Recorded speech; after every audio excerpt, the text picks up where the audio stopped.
جنگ احد کے بعد ایک عورت حضور صلی اللہ علیہ وسلم کی خدمت میں آئی، کہنے لگی یا رسول اللہ، میرا شوہر فلاں آپ کے ساتھ جنگ احد میں شہید ہوا ہے، اس کے شہید ہونے کے بعد اس کا بھائی یعنی میری لڑکیوں کا چچا آیا اور جتنا مال تھا سب لے لیا ہے۔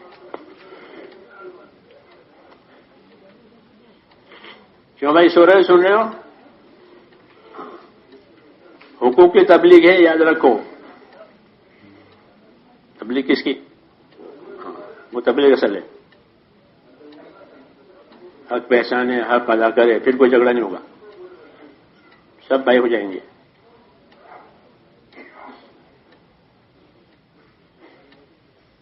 تو کیا کہہ رہا تھا؟ ہاں، کہ اس کے چچا نے سارا مال اپنے قبضے میں لے لیا ہے، میری لڑکیاں بڑی ہوئی ہیں، اب میں شادی کیسے کراؤں گی؟ بیوہ، میں بیوہ، ان کا کچھ ہے نہیں۔ آپ نے کوئی جواب نہیں دیا، چلی گئی۔ پھر آئی،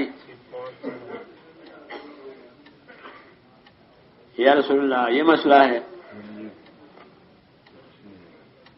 اب آئی آیتیں سورہ نساء کی، اور اللہ تعالیٰ نے میراث کے احکام بتائے کہ کس کا کتنا حصہ میراث میں ہے، بیٹی کا کتنا، بیٹے کا کتنا، ماں باپ کا کتنا، بیوی کا کتنا، مرنے والے کے پیچھے کون کون ہیں، یہ میراث کے احکام نازل ہوئے۔ اور آپ نے بلا کے اس کے بھائی کو بھی بتایا، اور ان کہ تمہارا اتنا ہے، تمہیں لڑکیوں کا اتنا ہے، بیوہ کا اتنا ہے، اتنا ایسا کرو جاؤ۔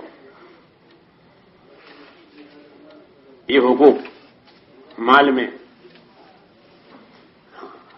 اس کو بھی مسلمان بھول گئے ہیں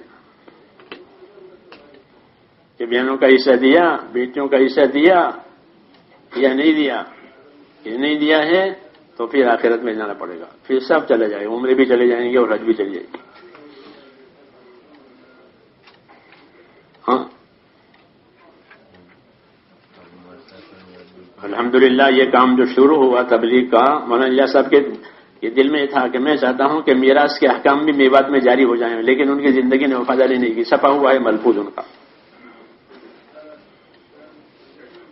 اس کام کی برکت سے اب لوگوں میں یہ صلاحیتیں آئی ہیں کہ وہ حقوق ادا کر رہے ہیں،